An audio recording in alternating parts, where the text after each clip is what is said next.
too useless. What do you mean spaces? Just give me the key and put it in Skype.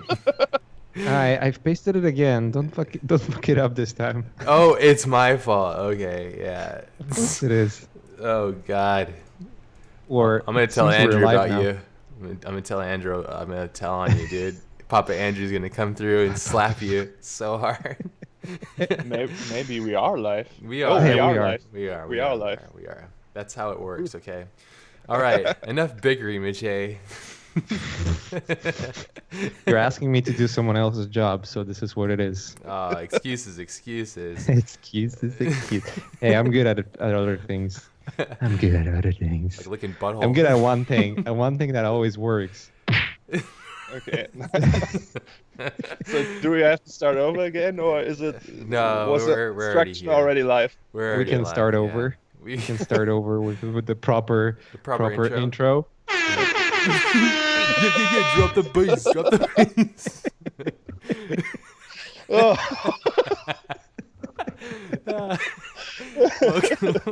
Welcome to the Twitch stream, Cornelius.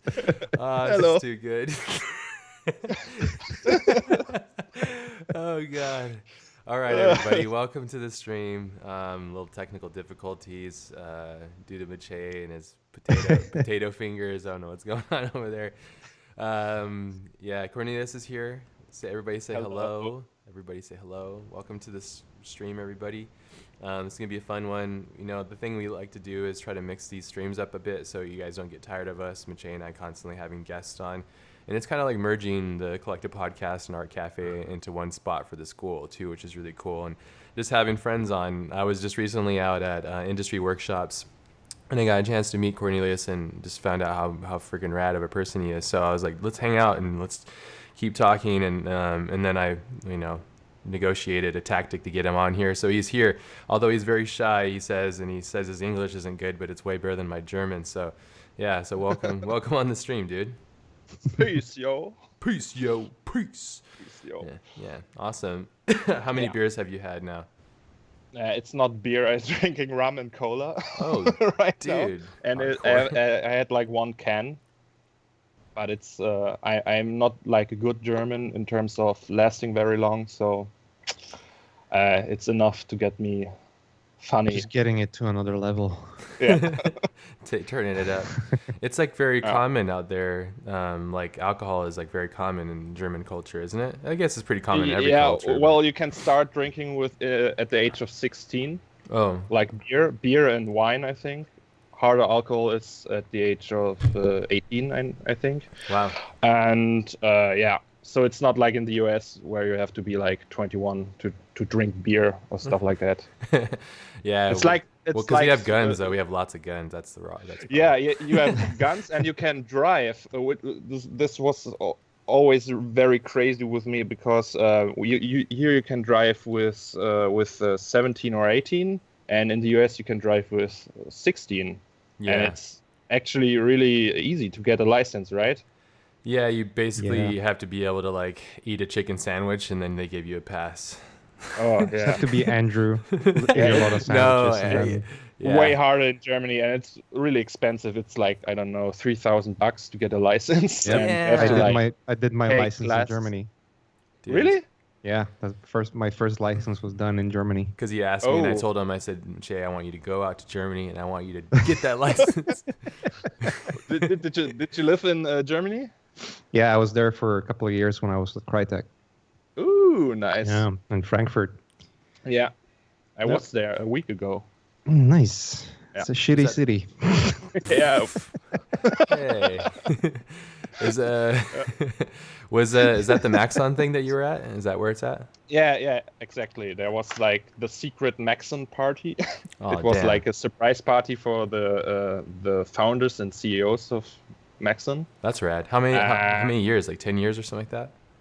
No, 30 years. 30 years? Oh, damn, dude. That's crazy. Yeah. And all the crazy, like, talented C4D people were there. Raphael was there. The Ike Sponsor guys, I don't know if you know them. No. It's like the studio from Germany. They made this Red Bull thing and some Nike spots. It's like the German version of Man vs. Machine. Oh, okay, nice. So yeah, they were there, and yeah, it was nice. I was really drunk. That's awesome. Yeah, 30 years. That's a freaking huge yeah, yeah, accomplishment, yeah, man. That's crazy. Yeah. Did you yeah, get a chance to meet like all the peeps, all like the heads of the people that are running the show and all that stuff, the programmers yeah. and stuff? Yeah, yeah, sure. I didn't talk that much to them, but I shook hands and stuff like that. Nice. Take a picture. The Yeah, I bedtime made like selfie. there are like pictures on Facebook. I took pictures from like really old Cinema 4D versions. It was crazy, like on floppy disk still and stuff like that. And Awesome. and it's yeah, it was fun. That's It's cool. like they have this I don't know the word. They have like this wait a second, I have to look it up. You got it, dude. I have faith in you. Like this vitrines with old C4D versions and stuff like that lying around. Oh, Nice. nice. Like on the It's like a floppy disk and museum. stuff. Yeah. Yeah, yeah. That's crazy. It's also like really That's cool to find out that you're using Cinema 4D, because as I've talked with you about this, and I think it's kind of interesting as well for everybody else, is that if people are like, if you're serious about 3D, you're gonna use like 3D Studio Max or Maya. But it's rad, like how you've gotten really far down the rabbit hole, but you've chosen to use Cinema 4D, and I think that it's a testament to just how powerful the program is, and just how like it's mostly up to your eye and your way of getting there. You know, Yeah. how much do you think that's true? Like just being able to get the results that you want. The program is the tool. Well, as you saw on like industry workshops, every 3D artist there, not like every, but most of the like major 3D artists there, like you, Simon Holmeder, Raphael, and me, they all use Cinema 4D. So, and it's like back in the days, I thought like you have to use 3ds Max Yeah. become like a good artist, which is not true. It's like it's just a tool, you know. If you don't use Cinema, you use Modo or Maya or Mache thinks that something. you have to, but Yeah, his well, opinion I doesn't don't. matter though. I don't think it's true. Well, there most of the like very powerful render engines like Octane, for example, or V-Ray are available for Cinema 4D as well. So there's like no, you can't talk your way around it and say like, yeah, what I have to use Maya because Maya it's sucks. I never used like an Autodesk Stupid. product besides Fusion 360. So it's like the first Autodesk 3D program I used, and yeah, Same thing. well, Yeah, same. I like Max. yeah, I like 3ds I can. I never worked with 3ds Max. Everything I hear about it is like unstable and it crashes a lot. And Oh, I could tell you features- some stories about cinema in that regard. No, well, I had never. I had like the last crash on Cinema I had like 4 months ago. So it's for me it's really stable. But and most crashes I have it's like because of You're pushing it too far, huh? yeah, Octane crashes or V-Ray crashes or something like that. So it's not like It's just software, you know. It's Yeah. just tools. Yeah, Whatever just works, software. that Exactly. works. Yeah, Same exactly. thing. if Much if like I wouldn't between like renders. if I wouldn't know 3D programs, I would basically I think I would draw maybe or would like learn to draw. Yeah. But I can't draw, so I Well, don't you know. can. The Just time. 3D programs were faster for me back in the day. So I was on this road crossing and saw like one path leads to drawing and one path leads to 3D. So I decided to make 3D, and yeah, it's just a tool. We have to be careful about those software claims because it's gonna start like a fanboy war on the chat. Oh, Maya's awesome. No, Cinema 4D is awesome. blah, No, blah, you blah, suck. blah. No, you suck. How about we just say they all suck and they should all just be better? So that's better. How about that? Yeah, that's Yeah. No, I mean yeah. they all. I mean the thing is, it's like it's like tomato to tomato. It's like it's like, you know, you put a piece of marble in front of anybody and you give them a chisel. The person that understands the vision behind what's inside the object is the person that's going to succeed. Everybody will have the same instrument, but the person that has the vision for what they want is the person that will succeed. And I think And eventually, I think the most important thing that I've learned from using 3D, and the further I go down it, is the more your vision is clear, the better you will be at learning the software faster and getting your goals accomplished. And it doesn't matter what you use. You can use, I mean, certain programs do things like you can't do motion in ZBrush. So, you know, like, at least I don't think you can. But, you know, if you're trying to create a complete thing, then the reason why I brought this up is for the most part, it's cool that you're holding down the fort for the Cinema 4D guys, because like your work is at a very, very high level that I think very few people have been able to approach. And I just think it's great that you're using a program that most people think you should just do like MoGraph with, you know, like simple shaded MoGraph. And I think you're showing the potential, and for people like myself, it's like, it's really rewarding to see that, because it's like, okay, great. Like you've proven that there's this ability to do this with this program. So it's just time to get in there and use it, you know, and make the best that we can with it, and really take this stuff seriously, and like do the best work that we possibly can. So it's inspiring for me, at least, and I think for a bunch of people that are in the Cinema 4D community. Have you found like a good response from this piece that you did, this last one, the 52 hertz? Yeah, well, it was crazy. People always tell me like it broke the internet for 3 days or something like that. That's awesome. Yeah, it was crazy. I was a little bit overwhelmed, to be honest. It was like it felt too much. It was too much hype going on this side. So it never enough, dude. I posted it on Facebook the first time, and then I took a walk. So I get like all the notifications on my phone and can read them all, like, and yeah, it was crazy. It was crazy. That's awesome, though. This piece in general, like the thing we talked about a lot as I don't know if you got a chance to see it, but I was telling you about the photographer Gregory Crewdson. I have seen it yesterday. What did you think of it? It was really cool, and I don't know. I saw like a connection between me and him, because he puts so much effort in a single artwork, and I'm like a 3D artist who does that too. Like, it's quite rare to see this. And the other thing is he's like the master of hyperrealism. I think I never saw like photographers putting so much effort in terms of hyperrealism, and I mean, he makes like photos of situations, and but it's not one photo. It's like I don't know, a mixture of several photos in one piece. Like, for example, actually one photo. Yeah, but it looks like it's a mix. The narrative aspect, though, yeah, and they have like this in the post-processing process, they put like exposures from another photo into like windows and stuff like that. So maybe there's for example, the pose of a person is different in another photo, and they mix it all up in the end, so they get the perfect result. And it's like crazy, because I do it the same. Yes. So I make like region renders and put them in the original piece and stuff like that. And you can see like the workflows of 3D and photograph. They match somewhere in the middle. It's like a big line is drawn from photography and to 3D, and then they meet in the middle, and you get like the same workflow from it. So it's really cool. I knew you'd like it, because I think you guys are like kindred spirits. Like, you guys are very connected in the way that you guys work and approach your work, by adding like, you know, that like adding that extra bit of fidelity to things that most people might miss or forget. But you're absolutely right.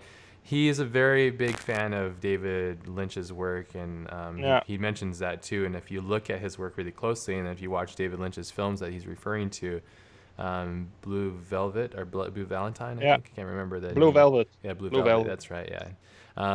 If you look at the way that David was conveying light in those films and stuff, it's very similar. But the thing that I really love about his work is the narrative aspect.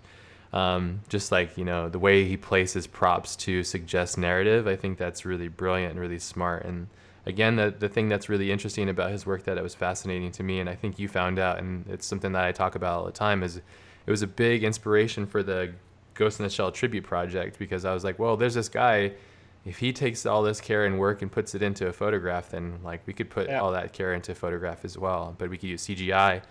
And when I saw your work, I felt like there was a lot of narrative aspects to it that were really interesting and thought-provoking. Is it something that you kind of have intention towards? I mean, when you watch Gregory's process in that film, was it kind of like shocking how much thought and time and care he puts into it, or do you feel like you're quite similar in your approach to making your work? No, I think it's like similar. I try to hide several elements.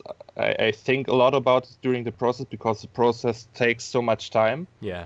And so I collect ideas through my day. So I don't know, I drive around and watch movies, and I'm constantly thinking about what can I do with this area of the image, and what can I do with this area of the image. And so there's like a lot of little hidden Easter eggs all over the place in every image I make, and it's getting much more over the time. So like the images I made 2012, for example, like the sci-fi type of kind of stuff, they hadn't like these hidden Easter eggs, but they had, but not like in this not that much. And Sure.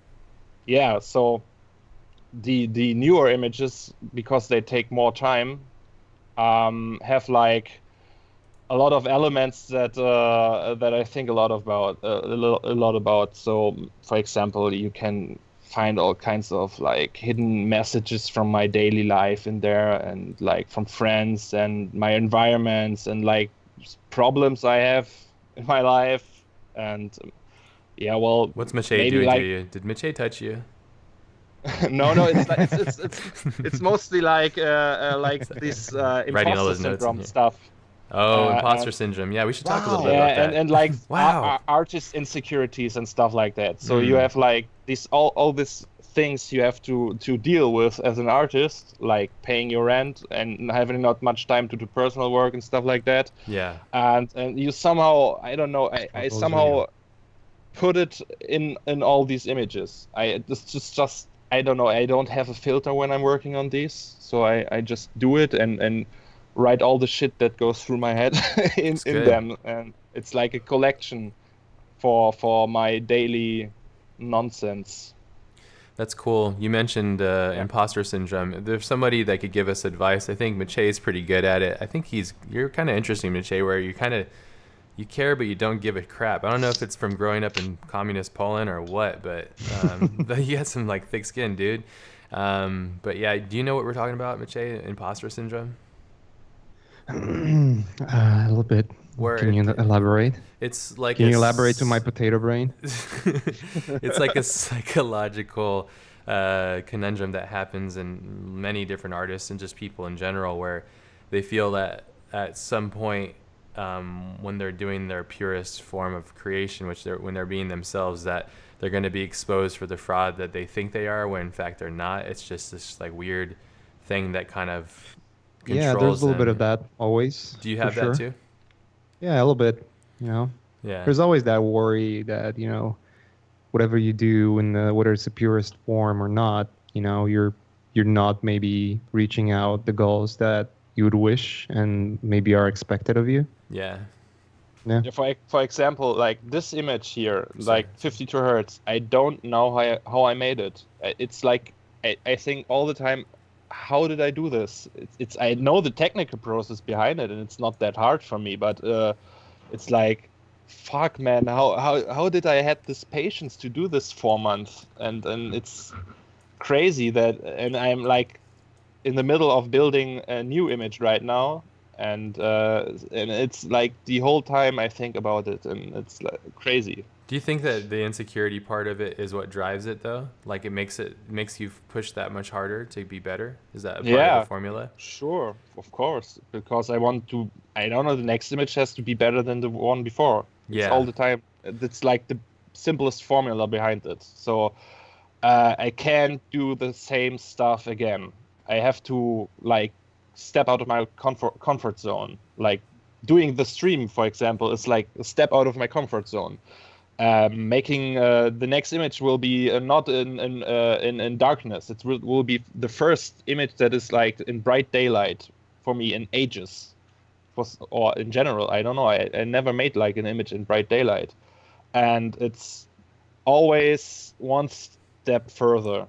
I don't know in which direction, but it's like doing something you have never done before. Yeah. No, I mean, that's really good. And I think that I guess that comes with the territory when you're really trying to push yourself. Because then you're really going against your own like best intentions, because it's so difficult, right? Like to constantly be pushing against the boundaries of what you're comfort with, like. Yeah. But man, isn't it rewarding though when you get there? It's really tough the whole time until you hit that like stride, but it's awesome once you get there though. Yeah, well, it's a bit weird. So I have like this image and it's finished and I haven't released it yet, and I look at it and I think to myself, yeah, I'm happy with it. And I don't know, I learned a lot about Octane. This was, for example, the first image I made with Octane, and it came out pretty good.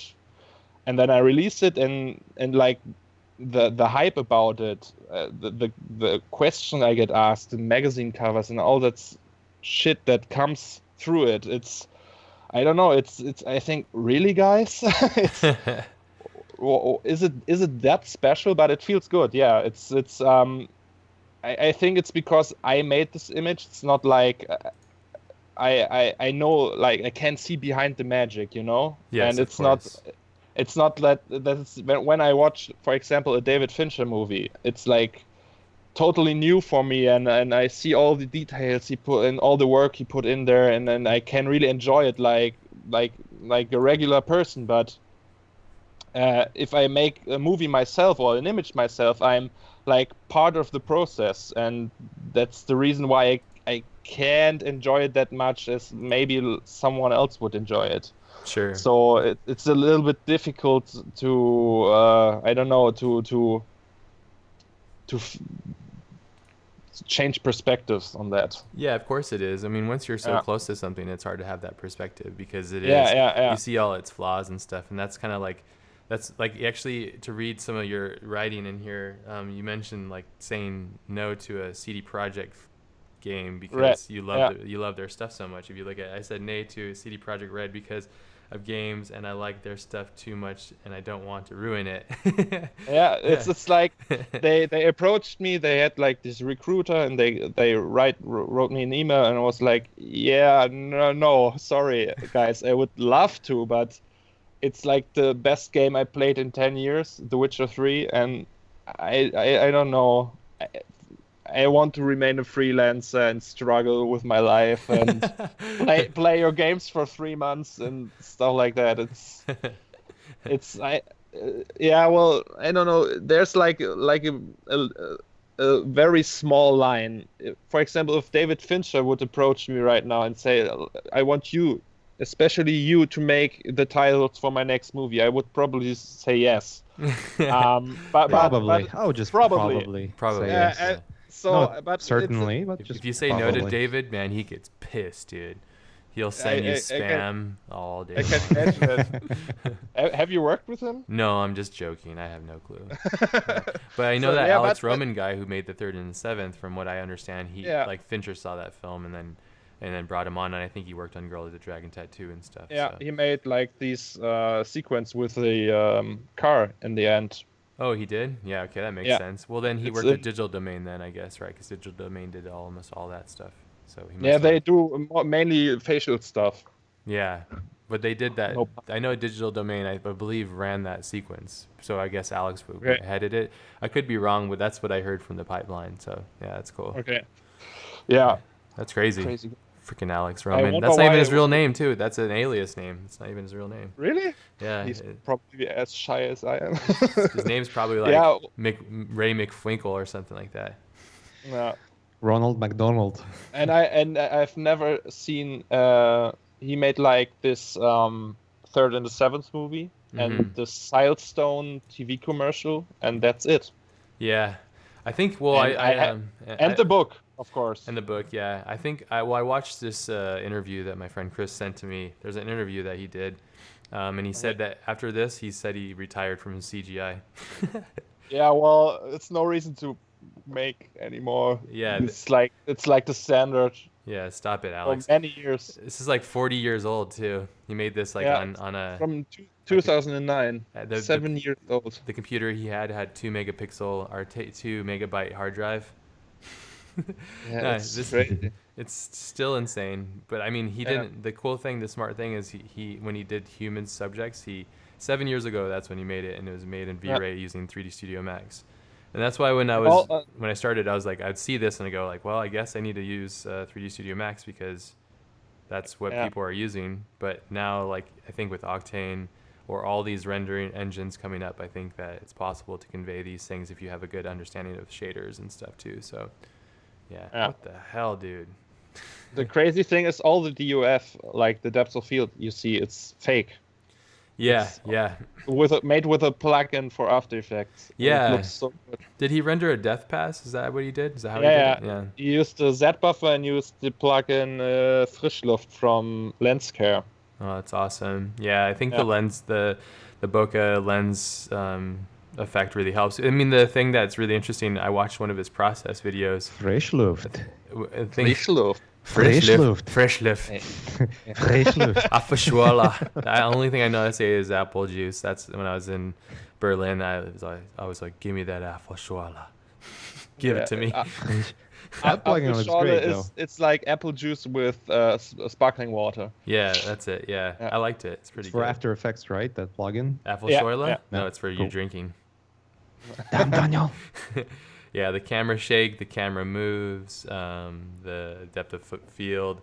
Yeah, there's so much stuff to it that really helps. But Great. It looks like it's hard to believe all of those shots are CG. Yeah, it's really hard to believe. I think it's one of the most important things. I think what he said that in the interview that I watched is that he had been doing architectural rendering for 10 years. And then he was tired of it, so then he took 2 years off to make this film, I guess. I think it took him 2 years or a year and a half or something like that. Dude, imagine how many assets he already had. Like all those juicy shaders and shit. So many juicy shaders. But the thing I found that was really interesting. Daniel. Damn, Daniel. Wow. Do it. Wow. Wow. Wow. Wow. All right, I'll stop. Wow. Stop, Miche. No, But stop the it. thing is that's interesting is like his post work is what really brought it home. His ability, like the raw renders were pretty good, but his ability to do like really heavy comp work in After Effects really is what evolved it. I think that turned it up. I bought his book. Like, what do you think of this book? I'm still yet to get it. I've been wanting to get it, but it's just like I don't know. It's why. rare, right? It's like it was €100 when he released it, and I thought, it's like limited edition and stuff like that. So I bought it, and it's not really that amazing. It's like everything he explains, I already knew. Yeah. So it's not like a big secret. He's just a good artist. Yeah. Well, I think that's It's what that it is simple. always. Yeah, I think that's what it is always, and I think that. Even when people are taking like a Learn Squared class, if they get frustrated, it's like, well, I can show you everything I know, and most of the time you'll probably know a lot of it, but it's mostly your ability to see opportunities. I think really the definition between like a mediocre artist and a great artist is the ability to have the eye to see opportunities. I really believe that, like firmly. You put David Fincher on a camera, and then you put just an average person, and you're like, hey, take a photo of that. You're going to get a different photo. You just know you're going to get one from different people because one has a different eye than the other. And I think that really lends to it. This is something that's been a conundrum I've been trying to really figure out. It's been tough because I'm trying to figure it out over all these years. I still can't figure out what it is that makes that eye. But I think one of the things, and maybe you can attest to this as well, is like I think one of the things that makes a great artist is the unrelenting desire to be curious and wanting to fulfill like their curiosity with and knowledge and stepping outside their comfort zone. What do you think of that? Yeah, and also taste. I don't know. It's like the sum of all the things I like. I think it's like on the one hand, it's like wanting to do stuff and projects and wanting to draw or something like that. Like the the having fun on the process, not having just fun on being good at it. Yeah. And on the other hand, it's just good taste, I think. Like knowing the right movies, the right books, listening to the right music, not right, but like What you like that or the what's good. what I like and what defines my style, my taste, and the way I look at things. And for example, I forgot what I wanted to say. Sorry. No, talking about taste, it's okay. Yeah, it's I don't know. It's just I think it's basically the thing you said and taste. It's like the combination of these things. Yeah, I think taste is really important. I often get asked from people, this might be a question I'd like to hear you answer too, is like, how do I find what my passion is? And what do you tell them? I know what I always tell them, but what do you, like, because we even talked about this too when we're at industry workshops, because you were just like, you're talking about like, oh, I want to do my next piece and I'm inspired, but I'm so scared. I'm like, what are you scared about? Just go do it, like you just have fun with it, like. Yeah, it's I don't know, it's like, for example, if you want to be a rock star, it's like two different things. Do you want to be a rock star or do you want to learn it?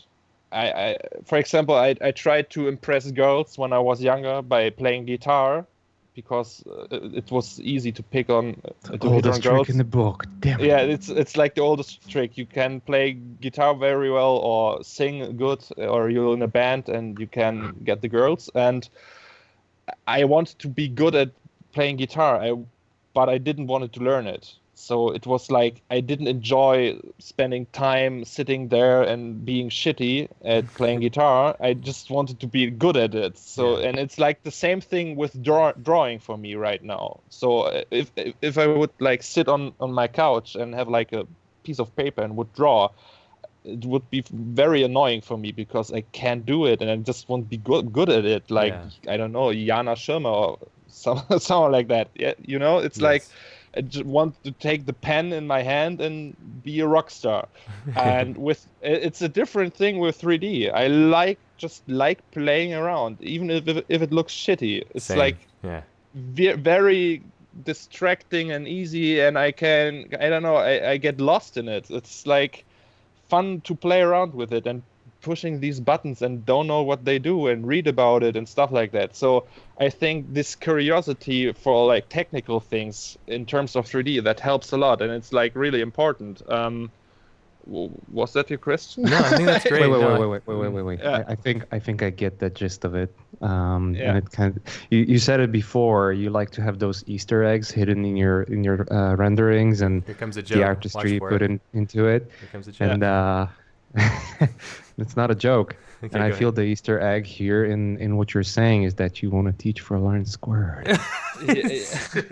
Yeah, I think the thing is, with teaching, I'm figuring that out at the moment. I'm like practicing it, because I think it's like, I don't. Ash said to me on industry workshop that there will never be someone that makes like the artworks I make, because it's like, for my taste, as I said, and it's like I can teach them the technical stuff, but they won't be as good as me or as bad as me or stuff like that. It's like different from artist to artist. So I thought, well, that's a cool idea, and now I'm recording everything I create. Right now, I'm in the middle of a process for my next image and making a tutorial basically. And see, I knew it. So it's like practicing for that. So if it works and if I can do it and if I'm good at it or good enough for my taste, sure. Yeah, the thing with teaching is really difficult, because you're never the best teacher and you're never the best artist. If you're a true artist, you're never at a point, like if you're a really, really true artist, you're never at a point where you're the best. Because the true artist knows that they're never the best, and they will never be the best, and that's just what it is, and that's part of creating, and I think that's what draws us to it, but that also is what hurts us so much, because the reality that we will never be the master of this thing in which we love so much and want to like spend our lives basically trying to control and dominate, but we just can't, because it's just not possible, But the other thing is like for example, if I teach someone and he's not happy with it because he suck, for example, like I am not as good as you, give me my money back, for example, I would be like, really, I don't know what to tell them. Yeah, Like, well, you just tell them best of luck, practice more, like, I don't know. Yeah, I mean that happens too. I mean that happens with us in the school. It's like, you're gonna. The thing with teaching is you're gonna get a wide range, and the statistics that we found, and that's also same throughout everything, is as hard as you want to teach and as hard as you want to make that improvement on people, you can only take somebody so far. They have to see the light for themselves, and that's up to them. The teacher is as we are a facilitator for opening the windows of possibilities. But the student must pick which door to open and open it themselves and enter at free will and completely immerse themselves. And that not everybody has that. And you have to come to terms. It hurt me a lot because in the beginning I was like, I'm going to change everybody. I'm going to make this awesome and stuff. And I realized that is no matter how hard I try, it's just not possible. So what you have to do, I think, in regards to this, from my advice, is that you just have to put the time in and really focus on like what you can do personally for those people, and only realize that only like maybe 5 to 10% of the people that take your class or take your learning will really understand it. I'm reading this book right now. It's an incredible book. I love it. It's probably one of the best books I've read in a long time. It's called Mastery. The one you've been spamming me. Spamming all the time. hard. Well, I just finished Smart Cuts. And then Mastery is the next one. This is a book that I've had for a long time. The one Vitaly posted? Yes, Vitaly's been talking about it too. And I've had it for, I don't know, like 6 months or so. Somebody on my podcast mentioned it to me to watch it or to read it. And it is just incredible. And in this book, I'm only about 2 hours in. There's 14 hours of it. It's insane. But so far it's incredible. But it's breaking down what it is to be a master of your craft, and just like for me, I feel like it's written for my soul. It's so perfectly put. I gotta post want to it read it on the stream. Yeah, post it on the stream. Here it is. Yeah, I want to read it, and I'm not like a big book guy, so I don't know why it's. But you listen to a lot of audiobooks, right? Oh yeah, I try to go through at least 1 or 2 books a month.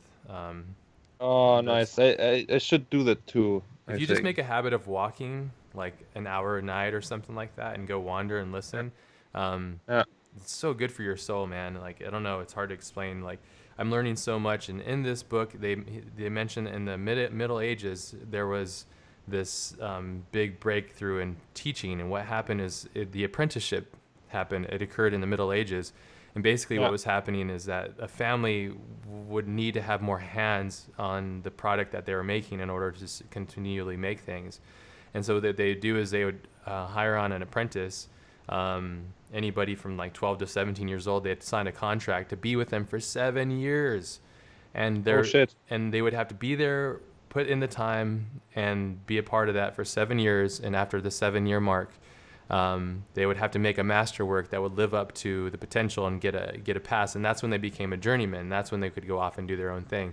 And when I was listening to this, I was like, fuck, this is insane. Like 7 years to be working closely with a master. Like, of course you're going to be great. And I started thinking about it today, and then the Learn Square and the school, and how rapid and how fast it is. And I was like, if only we had the ability and potential to do a longer term thing that was this long extension, because it's just like, it's so difficult to really make that strong impact in a short amount of time. It's possible, but you have to be on like a Vitaly level mindset where you're just going to beast mode through everything, and you're going to be smart about every shortcut that you make in order to achieve your way through things. So it was really that book is incredible. But that thing really opened up my mind to the idea of like, wow, what is an apprenticeship? What does it mean to do that? And I think that's a brilliant way of looking at it. Like, you would spend 7 years with a master, then you would have to go create a masterwork. It was like me spending 7 years with you, Cornelius, working really closely, learning everything that you're doing, and then understanding your taste, and then making a piece that's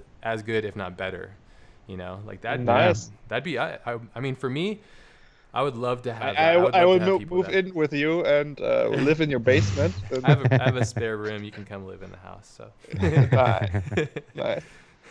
Hey, I mean, that's to a degree, that's exactly what we're doing here at Twitch. Ash, the project mother that we've just started, it's exactly going to be that. And the idea there is to, whenever we run into problems of figuring out what can we do to improve and find that finite quality that we're after, getting artists and people that we look up for to get us some help. I guess that's the ideal goal Yeah. with that project. And in a way, if you're part of the community, being part of a Learn Squared community, apart from just being a student, it's also meaning you're here on Twitch and listening to us and spending time and devoting a little bit of your time to be here and listen to what we do and talk and whatnot. That alone is a support that you guys are giving us, and the reason we're doing this is also to give something back. And we realize that not everyone can afford getting lessons.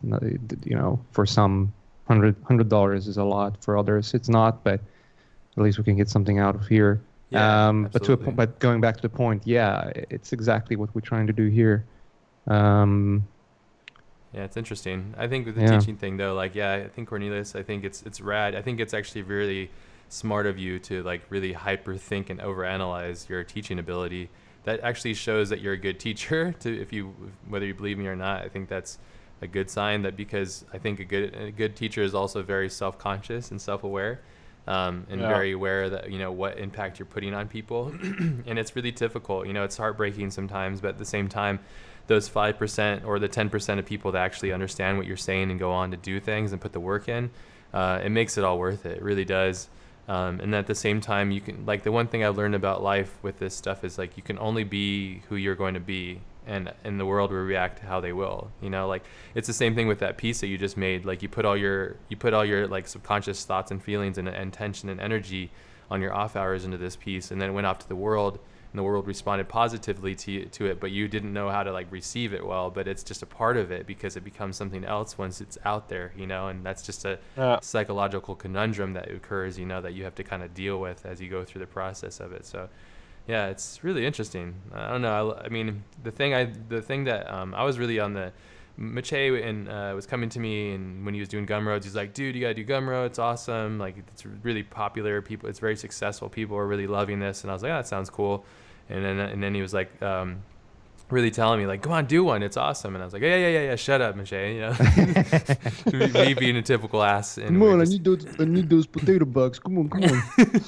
Potato bucks. Hashtag potato bucks.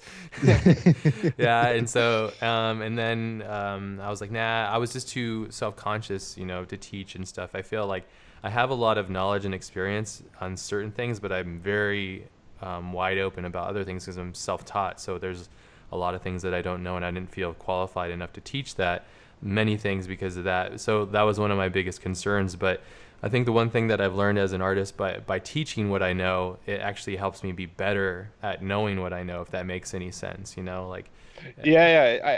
it's just we talked about this. It's the same thing with preparing talks for conferences and stuff like that, because you have to look at your older stuff, and in order to explain it correctly and that people will understand it, you have to reflect a lot about yourself and your work and stuff like that. So I think it's the same when it comes to teaching, because it's just the same thing basically. It's information, and you have to, I don't know, structure it somehow to and press it in the brains of of your students. And I think it's there are similarities between preparing talks and teaching stuff to other people. Yeah, I think doing a retrospective is really good, and being conscious of things, because even when you explain how when you're making this piece, you were kind of lost in it and just kind of going about it and creating it and letting that go through. I think you would really enjoy this mastery book. I think you would actually get a lot out of it, because I think what it would do is it help personify a lot of these things that you would consider intuition. It's actually going to help you understand why it is that you are a prolific creator at a high level. It'll help you explain that, and it'll also help you figure out a formula. I'm not sure if you want a formula. When I was first starting out, I would always think I was told through my life that if you're going to be an artist, you're going to be a starving artist. You'll never make it. You'll be an artist, and you'll just kind of you'll barely get by. And that was the scariest thing ever to me, because I knew in my heart in my heart of hearts, Your heart of hearts. in my heart of hearts, that I wanted to be an artist. I just knew it, that was my calling. That was going to be my life, that I was going to be an artist. And it scared the hell out of me because I knew that it was going to be tough, and I didn't want it to be, because life shouldn't be such a freaking struggle. But and years later, finding out how successful you can be if you want to be an artist, and that actually just comes down to understanding your own practices and how to replicate things and stuff. But this book actually is really helping me locked in on those abstracts. And when I first started, I would think oh, it comes as art is an intuition, art is a feeling. You have to do this and that. That's all bullshit. That's stuff that somebody told you. That's a lie. I really firmly believe that's a lie, and I think it's my life's duty to cancel that bullshit out, because it just ruins people, because they think that art needs to be this thing that you feel. It is, but I think it's more than that. And I think if you can understand how to do that, then you're going to be in that level of Leonardo da Vinci or something, where you're able to reproduce things out of your curiosity, being able to be a very curious person and always wondering about things and trying to figure out things. The thing in this book is really interesting is they're talking about Leonardo da Vinci, and they were saying how when he did this piece of this angel, he was he was tasked with painting these angel wings, and instead of just doing the stereotypical angel wings, what he did is he got crazy possessed by it and the curiosity. He went to the market and bought a bunch of birds and then broke them apart and figured out how their wings worked, because his goal was to paint the most realistic bird wings, angel wings that come off and they feel like they're integrated. And he accomplished that, and it was unlike anybody had ever seen before. And he invented a style also in painting in that piece too, which is I think it's the wet brush, which is multiple layers of multiple different washes of tones to kind of create that multiple depth of the flesh. So it was really interesting because his pursuit of curiosity led him to understand how to paint these things beyond. So it's again, as I'm saying, it's he's, whether he knew it or not, he was solidifying things by curiosity, which was then fueling his art. It wasn't about the process of making the art. It was about the curiosity of making imagery or whatever. Same with sketching. That's what he would draw. He would draw out in the fields. He would draw flowers. And then understanding how the flowers would work was his curiosity, and just kept spawning and kept going crazy, So yeah, this is all stuff that are really, I don't know, it's really interesting to me. And I think personifying these things really helps other art creators. Yeah, well, the fear with me right now is if I know my formula, maybe I know what kind of a bad artist I am. So it's knowing that it's from intuition, it comes from intuition and from some place I can see right now, and it's a ability that comes out in phases, and I don't, it just happens and stuff like that. It feels like it can be gone the next time you make an image. It's it's not stuck at you. It's not I don't know.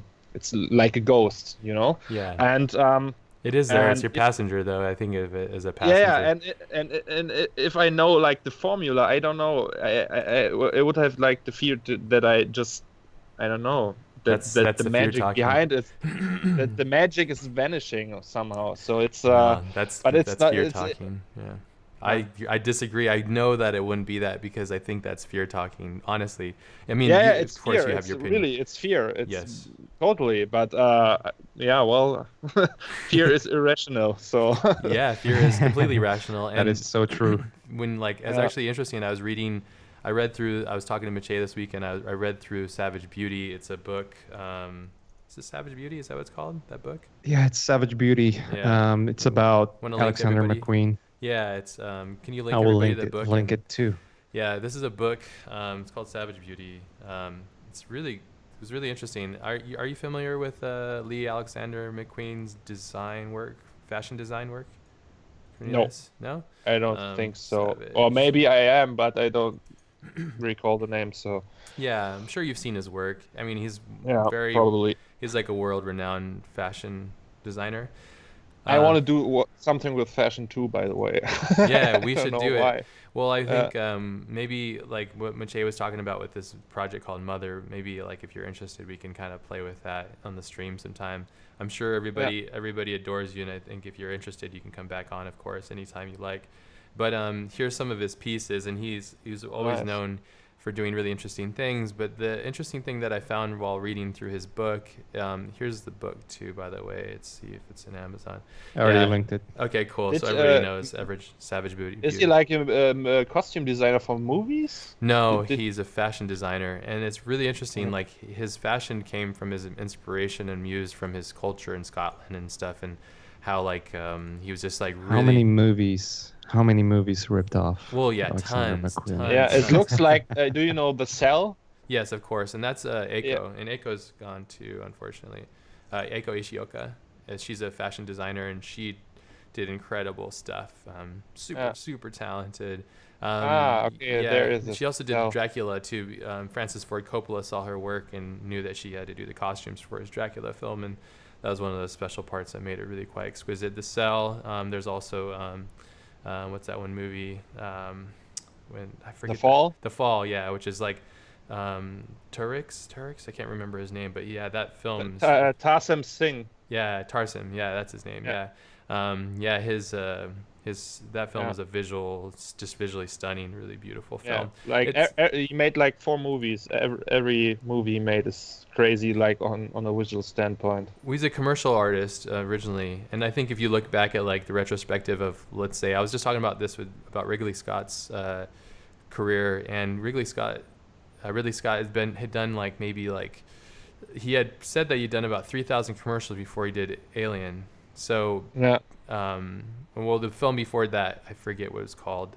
He did it in the film right before The that. Duelist. The Duelist, that's it. And yeah, thank you. I love that you know these names.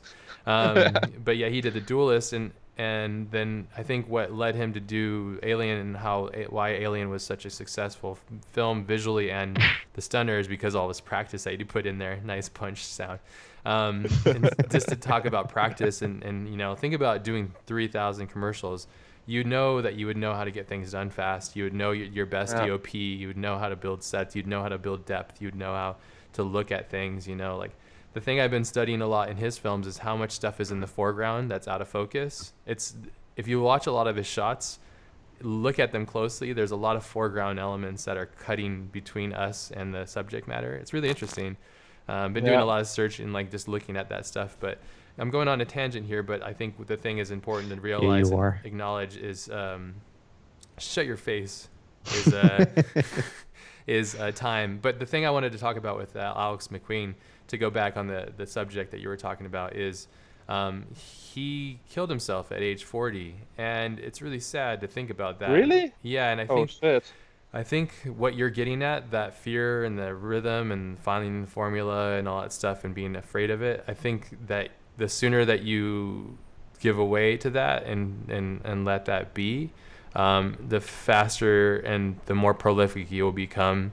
And because I think what society is telling us is that if you know a formula, then it's repetitious and it's not going to be good.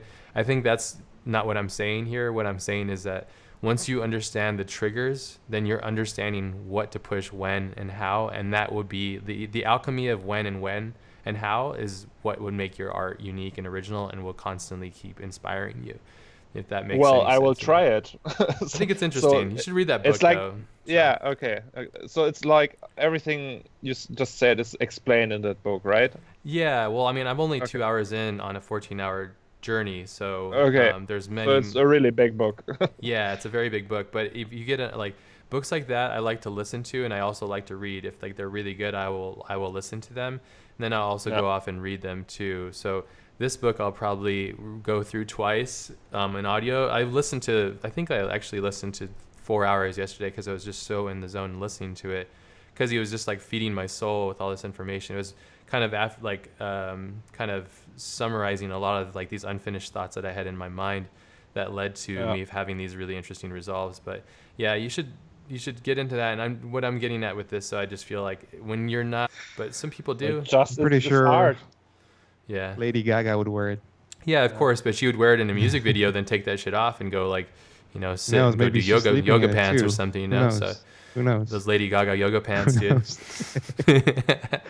By the way, Um, are you getting like a lot of ideas for your work from like books? Yes, tons.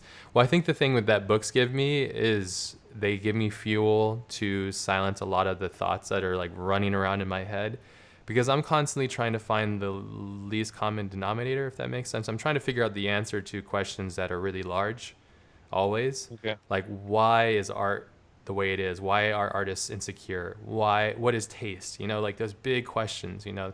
I'm always constantly trying to figure out what is it that these things are doing for people, and I'm trying to find it for myself too, you know. And that's something that you'll come upon when you start teaching too. You're going to start asking yourself these questions, if and when you do start teaching. So, Yeah. which we should, and I think everybody here would be like, yeah, do class, yeah, yeah, because Yeah. Well, I think it'd be cool. maybe.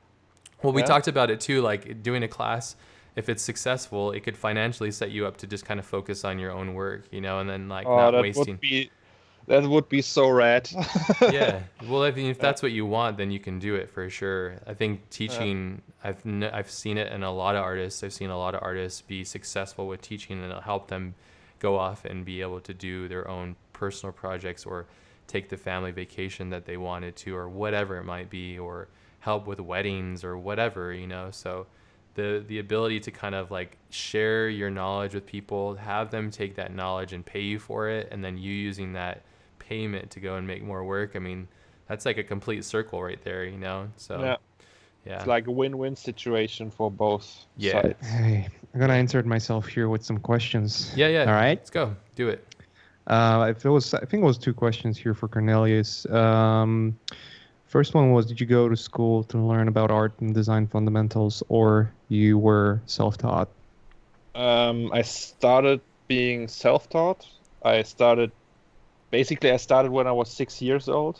So I made like the first digital artwork when I was 6, but the like taking it serious started in 2003, I think. And yeah, so I pretty much knew more about like the technical side of things, like the programs from Adobe, like for example Illustrator or Photoshop, and more than my teachers would know. So I'm like partly self-taught, but I have like also an education in like design. So I went to college and studied design, and they told me everything about typography and design theory and Bauhaus and stuff like that. I know all of this.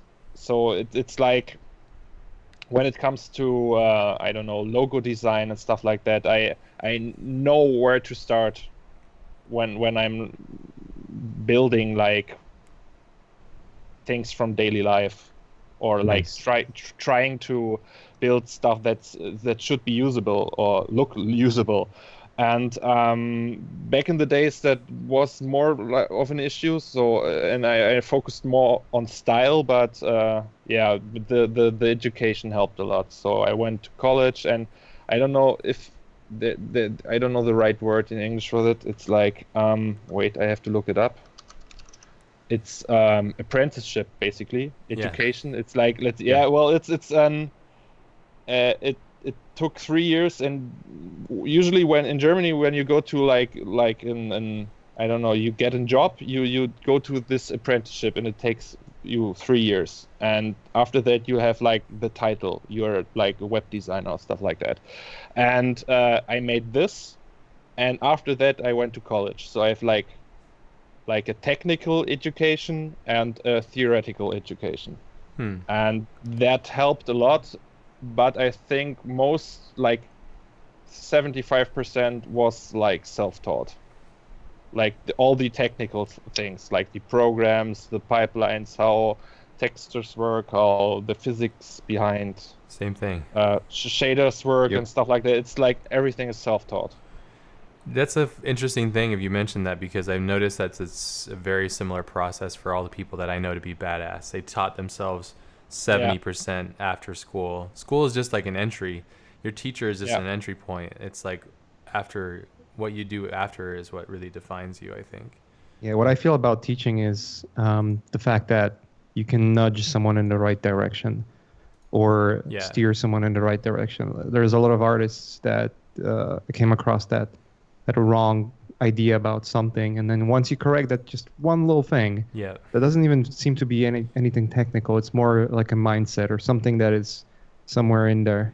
It's not really like, oh, use Maya or Cinema 4D. It's nothing related to software. It's usually something related to how people think about art and how people think about hard work and studying and all that stuff. And once you nudge that person just slightly in the right direction, it could be one lesson, it could be one talk that you did someday, and someone took away the 5 minutes of you rumbling about something and took it really too hard, and that thing pushes the person in the right direction. And then that 70% of self-teaching and self-motivation and putting the hours in and the right mindset into it, that's actually what makes a huge difference.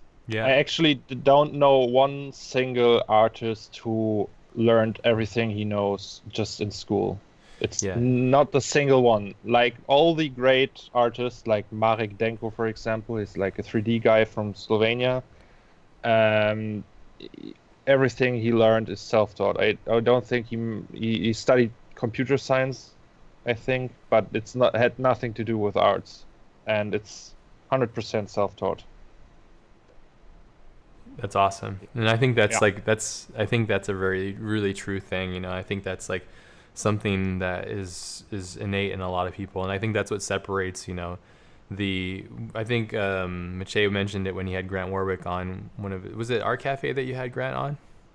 No, was it Twitch? Was he on Twitch? It was actually Art Cafe. We had him on Art Cafe, and did we have him on Twitch? But we will have him on Twitch for sure. We'll have him on Twitch soon enough. But no, I think the thing you guys said, and I completely agree when it comes to 3D or just painting or art in general, it's like it's one thing to get it looking good, but I'll be right back, by the way. Go ahead. It's one thing to make it look good, but when you want to make it look great, it's like that extra 10% or extra 5% is like the difference between 1 month and 10 months. It's like that final mark. Exactly. And I think that's what people, whether like you're aware of it, I'm sure you are aware of it.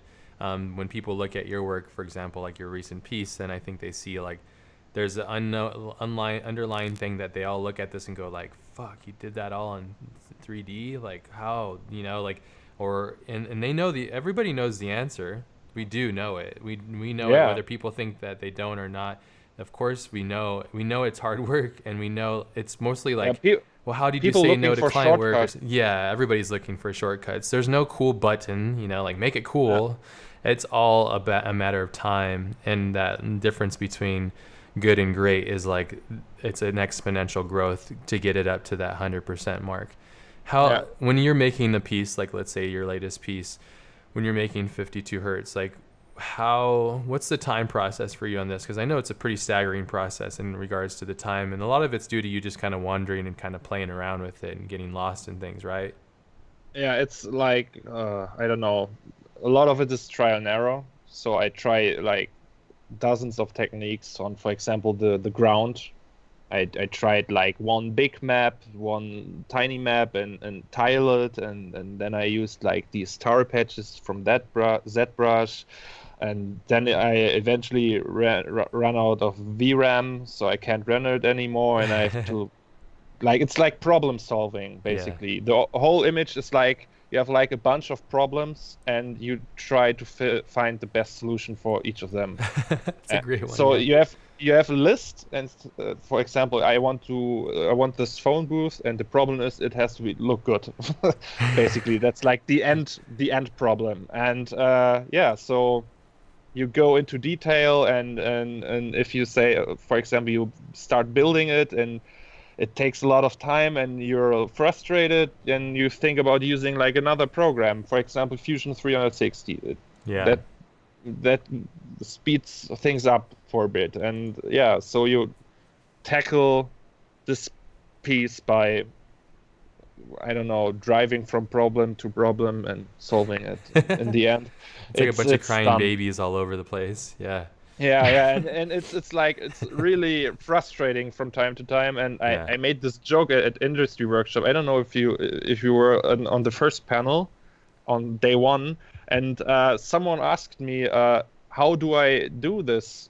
How do I try to get motivated for like 4 months to do this? And the simple answer is, if I don't feel like it, I just don't do it. It's just it's just like if I wake up, Just do it.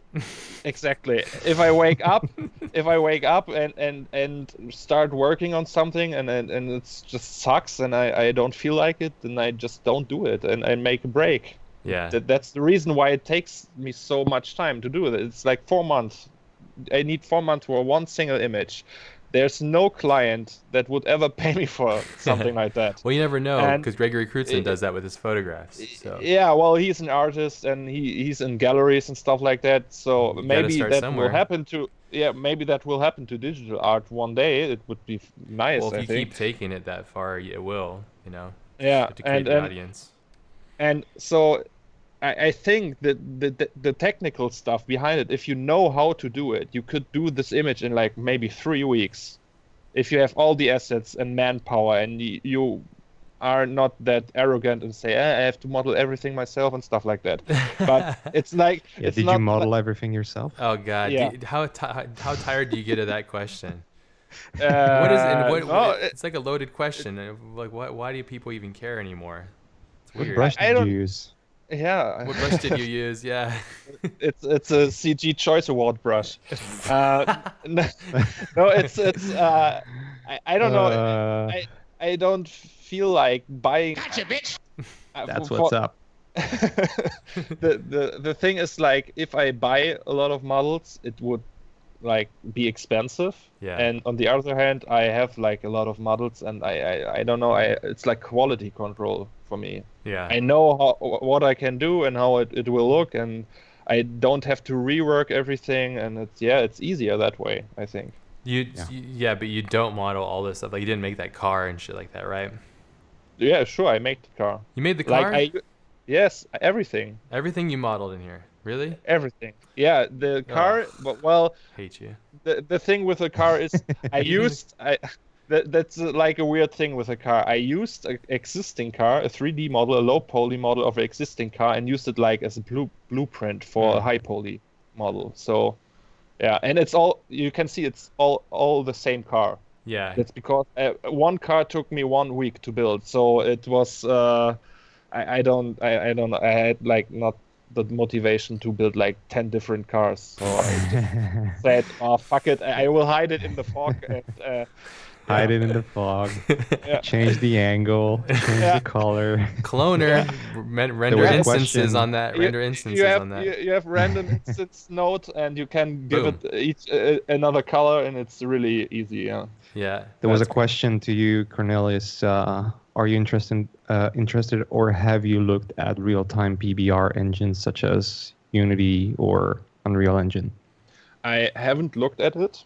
Or the 3D Code does PBR texture in real time. It's epic, too. I have looked at Substance Designer like the last 10 days or something like that. Yeah, what do you think of it? It's crazy cool. It's really good. And it's quite easy. It's easier than I thought. Yeah. So did you try that other one for Photoshop? I can't remember. Substance. You mean Quixel? Yeah, Quixel. I tried the demo like 2 years ago, and it crashed, and that's it. It was 2 years ago, though. Yeah. So I heard great things about Quixel too. Yeah.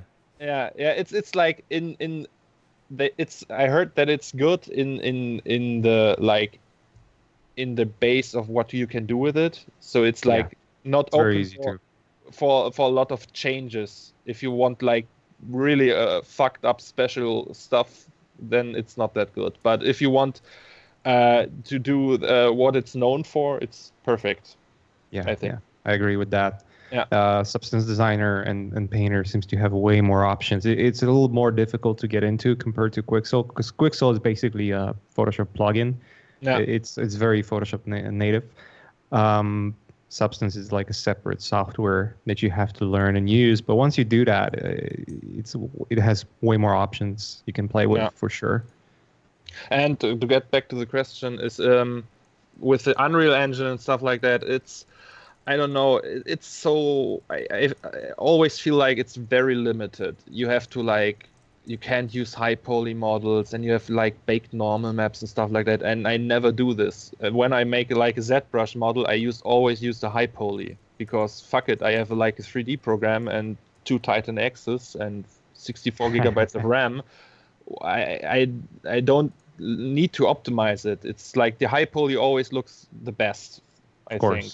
And it's when I can render it, it's fine. So, and with games it's like different. You have to make sure everyone can play it and stuff like that, and it's like always compromising, because you have to care for that stuff and take, I don't know, make compromises and break things down and look that you don't use too many polygons, and the texture size isn't you can't use 8K maps, for example, or you can, I don't know, but it's like, it feels very limited. So it was just, I don't know, I am not. I guess like, the argument could be made that you could make real-time things, and you can definitely use high poly stuff. It's just going to slow down the engine quite a lot. Yeah. And make it almost feel like you're actually rendering every frame. Yeah. Which at which point he's like, why not just using render engine for that?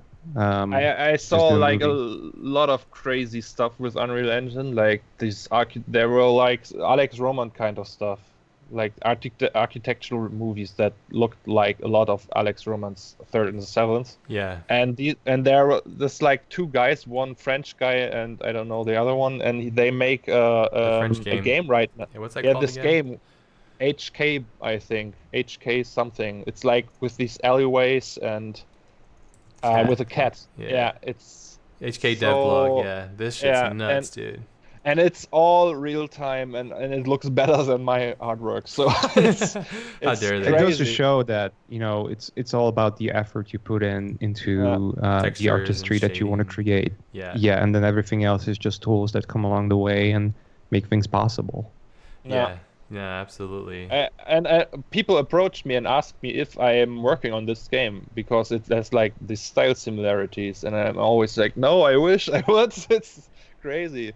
But No, it looks amazing.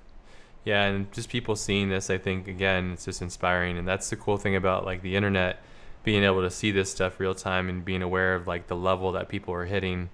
It's really cool. It's eye-opening too, just kind of like the level that people are getting to. A lot of this stuff, I think, is understanding. I think most of it, like you mentioned earlier, is having a good eye for detail and having an eye for context and just lighting in general. Miche and I have this conversation a lot. Lighting is so important. I mean, without light, you have nothing. No image exists without it. But understanding where to put the lights and how to use them to sort narrative is such an important key and integral part to making proper imagery, whether it's moving or not. And I think that, these guys, as an example, HK Devblog, these 2 French guys that are going out at it, like, bravo to these guys, man. Sorry, go ahead. The last image with this alleyway with this is actually the inspiration for my next image. Like one part of the inspiration. I really love how they use this pipe stuff, and I'm totally a pipe fan. I use a lot of pipes to cover like Otomo style. My laziness and stuff like that. Otomo pipes. There was one more question there. Let me find it out somewhere up here. Nice. Yeah, those pipes. Yeah, dude. Yeah, I have like a lot of images of Otomo pipes in my Pinterest, I think. Yeah. Everybody, you should check out Cornelius's Pinterest. See, can I tell everybody about it? Sure. What's the user profile? I think I have it in mind, but what's it? Wait a second, I have to look for it. I don't know. It's Zomtech. ZOMTECH. Yes. Pinterest. Okay. Yeah, there it is. Yeah, if you go here, It's a lot of, by the way, it's tits, I think. Also tits, a lot of tits. So, well, it's okay. A lot of boobies. yeah. Persons, is that It- it? Yeah. No, it's not safe for work. Complicated. Person, Gonna get persons banned. with nothing to wear. Yeah, awesome. There you go. You can follow him on Pinterest. So you can see kind of the inspiration behind things. So, Ataka Gangster. Boom. Oops. Yeah. Is this gonna be triple X? Okay. Now this is cool. No, it's inspiration for my next image. Awesome. Oh yeah. Yeah, that's there was what, a question there. It's in regards to your the astronaut image. Yeah. Where do you how did you come up with the idea or concept for this piece? There were like 3 artists, Jeremy Geddes, Jack Crossing, and Todd Hido. And Todd Hido makes like these photographs of buildings in fog. And Jeremy Geddes is a painter who paints astronauts. Who's the photographer again? Sorry. Todd Hido, Todd, and then Hido, like yeah. Yeah. And he makes Oh yeah. he makes These are these- great.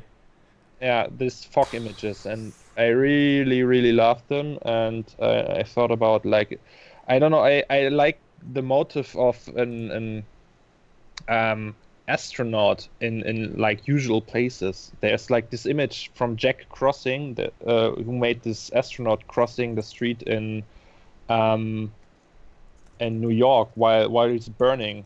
Yeah, Fifth Avenue. Yeah, astronaut on fire, exactly. And it's like so weird because it's on the first hand it's an astronaut in the middle of the city, which is weird enough, and then he's burning, and it's like this crazy combination. And so it's like the combination of these images, and I collected a lot of images about fog and stuff like that, like parking lots in fog, gas stations in fog. And Is this you too? yeah, it's from Jack Crossing, but it's yeah. So Is it your yeah, back too? no, yeah, it's my it's my hand. What the hell, dude? No, it's People. you yeah, crazy well, people. but it's like these motifs from these 3 artists, and I collected all their images over years, and I always thought about it, thought about making like one fog image, Damn. but that's awesome. I didn't have like the render power for it, and then I bought a new PC for I don't know 5,000 euros, and yeah, the rest is history. Daddy's home. Yeah, that's Yeah. awesome. Here comes Papa. Yeah, a lot of it. I mean, yeah, we talk about computers too, because Maciej and I, we both kind of have some pretty powerful machines now. I have 2 machines. Maciej just got a new one being made. He's gonna have it soon. What's the specs on what you got, Maciej? And then we'll ask Cornelius, and then I can break down a little bit for people that are curious. Here comes 20 CPUs, Open your butthole. 200 GPUs. It's a house. It's a yeah. Maciej bought a house in Nevada. It's like really cheap, but he just put all these GPUs in The it. walls Nice. are built from GTXs. Nice. That's great. No, Now, I'm getting four 1080s and why are you opting for 128 1080s gigs. again? Because I think you mentioned it, but I'm curious. the reason why I'm not getting the new Titan Nexus, even though they have more RAM, which is always useful, Yeah, is very simple. It's just not cost effective. yeah. that's 1080s true. are how much right now? 1080 is like $700 Really? per That's piece. that's as much yeah. as what the 980s were, but now, I mean, what's the on the? But the Titan Nexus is like what, 1,200, 1,500. It's like double the Yeah. price, and Yeah. you're only getting The more 1,000 RAM. more CUDA cores. And 4 more gigs RAM. of yeah. But the clock speeds are slower too, so it's like it's not really that much faster, and for double the price you can get 2 1080s which are going to be way faster than the new Titan X. Yeah. So it's unless you have unlimited resources and you can just I'm gonna stack like 4 of them in one machine, then it makes a lot of sense. Also 1080s are more power effective, like they don't overheat as much compared, because they are not consuming as much power either. Yeah. So there's a lot of New technology too. small details. Yeah. Yeah. No, I mean, I guess the 1080 Ti is gonna come out sometime next year, and it's always gonna progress. But Yeah. it's just I found out that spending $1,000 in the graphics card, the differences are so small compared to like a little cheaper version. Maybe it's gonna have less RAM, but you can get more of them, and once you start stacking them together, it's gonna be way faster than, spending, I don't know, $8,000 on just GPUs that are gonna be slower in a year compared to any other GPU that's out there on a more affordable price. So Well, everything's gonna be slower. it's like with new cars, always, right? Like you don't buy a new car unless you're like a freak and you want to have an awesome car and you can afford it, and you buy a new car, Yeah. or lease it. But if you want to be cost effective and you only care about performance, then you're probably gonna buy something that is used or something else, right? Somebody I mentioned we guess should that's do a class on building optimized PCs. Yeah. Yeah, I think that I would totally be down for this. I love building PCs. Yeah. But we should get someone who actually knows something yeah. about it, not us. Yeah, 'cause- Tom from the Octane group, for example, he knows a lot of about PCs and especially about oh yeah, that guy. What's his name? What's his last name? Tom Glimpse. Glimpse. That's it. Yeah. Oops. Yes, his face fell. Tom Glimpse. No, that's not it. yeah. Is this it? No, it's like with one M, I think. I know what we should do. We should do No, UV like mapping class. the first name, like Oh. one M. Yeah. There we go. There We it should is. do a UV mapping class. Make it 20 lessons. Oh yeah. Yeah, I know. I mean, understanding how to build a machine is really important too. And yeah, I was like, I've been using Macs for so long. I was like, I don't want to do anything with this. I just want a computer to work. But yeah, you have to get into it, unfortunately. And the unfortunate thing is there's like knowledge everywhere and nobody knows really what you need. And it's just like a big giant mess. It's really hard to tell. It's such a pain in the butt. And the last thing that you want to do as a creative artist is like have to spend a ton of time figuring out like what a fucking CUDA core is, like, but if it's going to make you better at making the images that you need to, then it's like a sacrifice in which you have to go through. So yeah, we should get Jeremy on. That guy's art is awesome, dude. Yeah, he's super rad. I'm a little bit. I hope he's not pissed that I stole his motive. Well, I mean, there's also like Raoul Marx, so like and I know that he was an inspiration for you. What he did with semi-permanent. Yeah. But semi-permanent is like a moving Jeremy film, so which is quite similar. It's a semi-permanent. Some client told me that he made this in 3 weeks or 4 weeks, and I was like, by himself. Yeah. Fuck you, man! I don't believe you. I believe him because he is really that good. Raul's on another level. And I saw his astronaut suit, and I thought, oh, maybe I should do something with astronauts. And it was like the combination of all these astronauts and Jeremy Geddes, and the influence of all these guys made me do it in the end. I think we all have influences, even when you look at like the Gregory Crutzen thing, when he talks about his love for David Lynch films, and especially a particular film that opened up his mind. And I think that's something that you'll find when you read that mastery book, if you ever do, which I strongly suggest you do, and everybody here, because it's really good, is it's going to kind of expose you to the idea that you are going to be inspired by somebody, and that's going to be an amazing outlet for you to have that exposure, because what they're doing is they're showing you the potential that you have within yourself that you didn't know, but they're showing you that it's possible. And that line of possibility is in itself is a very significant, important thing that like is really good to always latch on to, so yeah, it's really good. Yeah, damn him, dude. Yeah, you know how much of influence this is for me, especially with the thing I'm building now. So it's like, damn, dude, how did you do this in 3 weeks, man?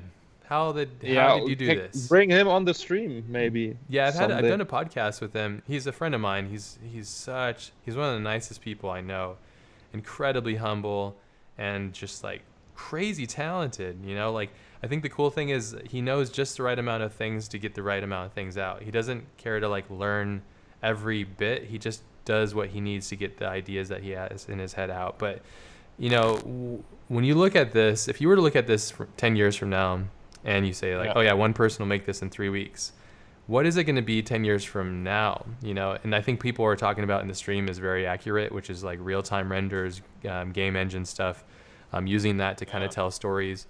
My friend Anthony was like, he was playing around with taking the cinematic figures and stuff inside of Grand Theft Auto and making narratives in it, because you can move characters around and you can kind of create narratives. You switch the music up, and there's also like a really interesting thing that comes from there, which you can use like the engines inside of games, create cinematics of your own and tell stories, you know. So somebody asked a good question, kind of a valid question too. I'm not sure the exact words because it's gone now, but do you guys, oh, here it is right here. Do you guys ever see the workflow of moving off your desktop with the increasing push for mobile or touch devices?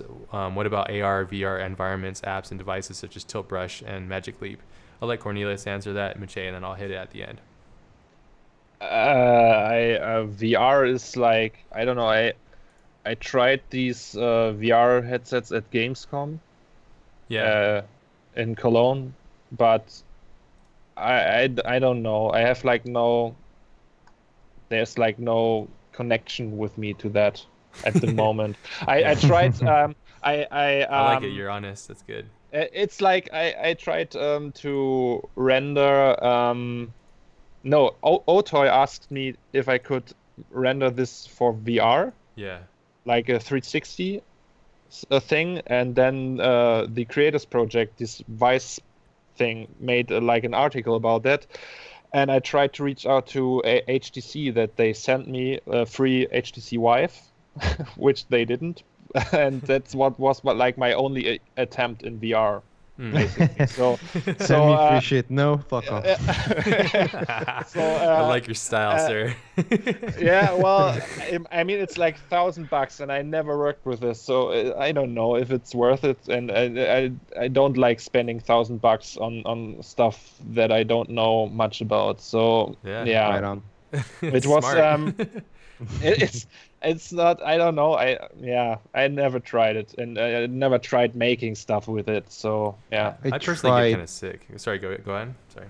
I tried Tilt Brush. It's a fun tool. It's a very different experience to what you do normally on the screen, because it's all of a sudden it's all within the space that you're moving in. So it's a really bizarre, really interesting, and really eye-opening experience. It's just right now it's so bare and so sort of basic that it's really not useful for anything that you could do. But it's a good start. I feel that it's going to be a big thing, especially if there's a new, from what I heard, there's a new sculpting tool, almost like ZBrush sort of, but in VR, which works really well. I've heard.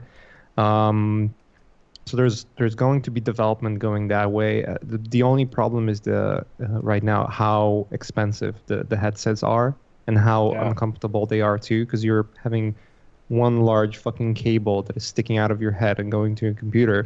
You can trip on it when you're moving around.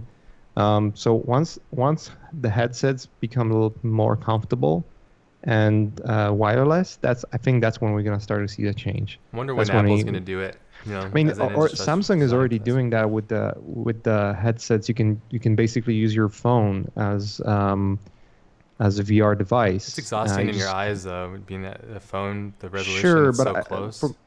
I think what's going to happen is we have those OLED screens, Retina. They're going to become more and more advanced in the way that you will not be able to tell the difference between real and screen. It's already getting really advanced. I think it's going to move towards that direction even more. And once the technology sort of catches up with the idea, that's when the revolution is going to happen. We've seen that with digital, with Google, with everything that's happening right now. 3D rendering. 5 years ago, I don't think, Cornelius, you would be able to do the stuff you're doing. I mean, you probably would, but not in the fidelity of what you have right now.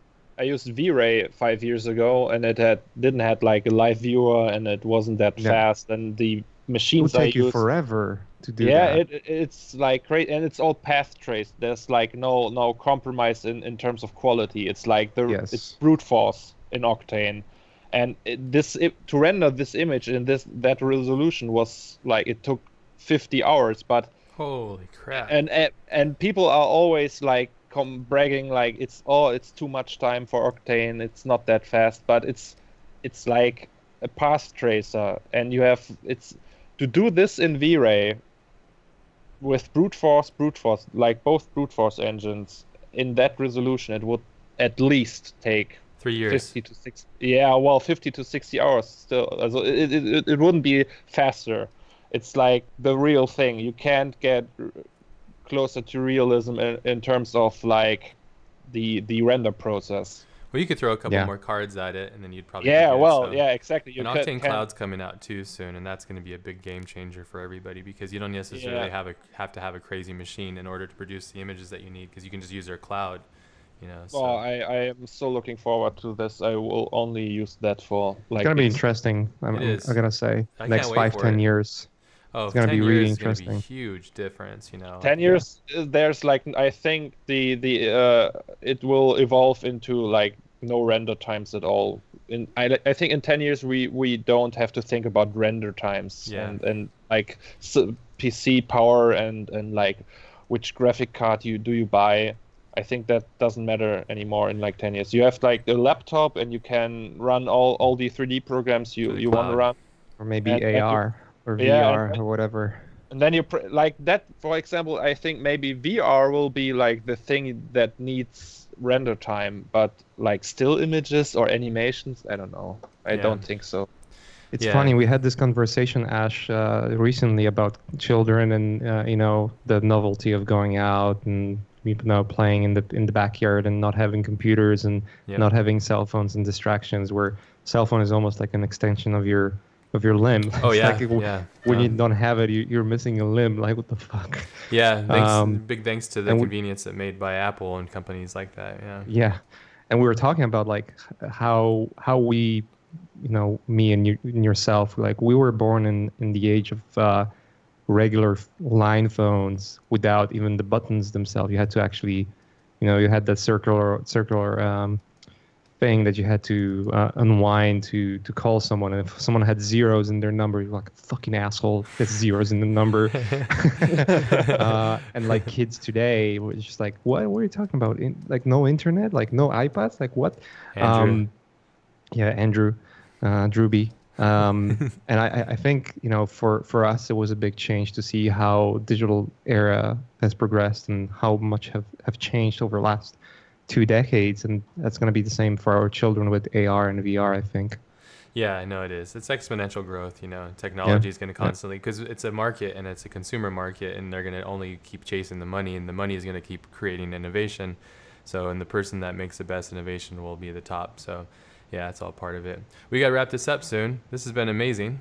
Seriously, it's awesome. This has been a really nice flowing conversation amongst homies, and it's really cool to have you on here to get everybody a little bit more exposed to kind of how you're thinking and all that stuff. And also for them to be aware that you're going to be teaching at Learn Squared. Yeah! Yeah! It's official. We're just going to bully you into the situation. No, we're just joking. It's a bad joke. But You said it. Everyone heard it. Okay. Yeah, if you committed already online, so that's kind of part of the contract, so it's okay. Yeah. We'll talk about that later. But no, before we go, Maciej and I and the rest of the school have to give a shout out to Mohammed, Momo Gods, I believe is his username on here. Momo, if you're here, a little shout out to you. You're kicking butt, dude. You're being a big part of the school, the community, you know, what you're doing for all the other students, and just being active in the Slack chat and just being like, you know, super positive. And John's telling us what you're doing and stuff. We get kind of packed in with everything and we get kind of distracted. But I personally, and same with Maciej, we just want to say thanks for being awesome, being a hero of the community. You rock. And for that, we're going to give you a free course of your choosing. So there you go, baby. Oh, yeah. Just get at John. He's going to give you access to it because you're awesome, and we wanted to continue that. And also, we want to help, like, you know, further develop people that want to learn more and all that stuff too. So we're willing to give that stuff away for people that want that. So thank you to Mohammed. Thank you to Momo Gods. I believe that's his username. And then this week too, in honor of Momo, we're going to be giving off 10% of everybody's orders up until Friday, September 16th. If you use the promotion code MOMO, and that's going to be in Momo's name. So I don't even think he's here. Unfortunately, he's missing this, so we'll have to send him a link to it. But he's a really awesome guy. This is a very long Twitch stream. This is the longest I've ever done. So, but yeah, so that's a little props to our epic student base and stuff too. So yeah, it's intense and really, really encouraging to see how much community does for us here. it's like really makes me tear up a little bit. Dude, Cornelius, Nah, it's all good. thank you so much for coming on, man. No problem. Really Anytime. appreciate it. No, Yeah, dude, that was a fun one, man. That was a fun one. We'll have to have you come on when we get Curtis on. We'll do some fusion parties and stuff and hang out and have fun. And Curtis can drop, because Curtis he knows how to do all this stuff. Fusion party. So yeah, that'd be awesome to have you come on. That'd be great to have you come on when we're doing that. I think we have fusion party scheduled. I just need to check out when that's happening. But I know it's already in box for. I already have to happen. A date with him, basically. Nice. That's right. Yeah, Curtis. Yeah. Yeah. But sure, if you have like a stream set up, I will gladly join. Awesome. You're awesome. Yeah, you're always welcome, dude. Anytime you see us online, like, hey, I would like to crash in that party, and sure, let us know. We're here. Yeah, we'll just join you on the Skype calls, and you can come along, and we'll play. Yep. So awesome. Yeah. Big thanks to everybody that's here. This has been a long one. I hope you guys enjoyed Fusion party, cubes on me. Oh my God. Who said that? Mark Twins? Oh, that's great. Yeah. Marker Twins? Oh, that's great. That's so good. Yeah. Booleans on me. All right, guys. Epic. Good times. We'll keep in touch, and we'll talk soon, okay? Thank you, everybody out there. Nice. You guys have a great day. Keep learning, having fun. Spread the love. Thank you to Momo. Use Momo, MOMO, at the checkout for the promotional code. Get 10% off anything you get from Learn Squared. So there you go. All right, guys. See ya. Peace. Cheers. Cheers.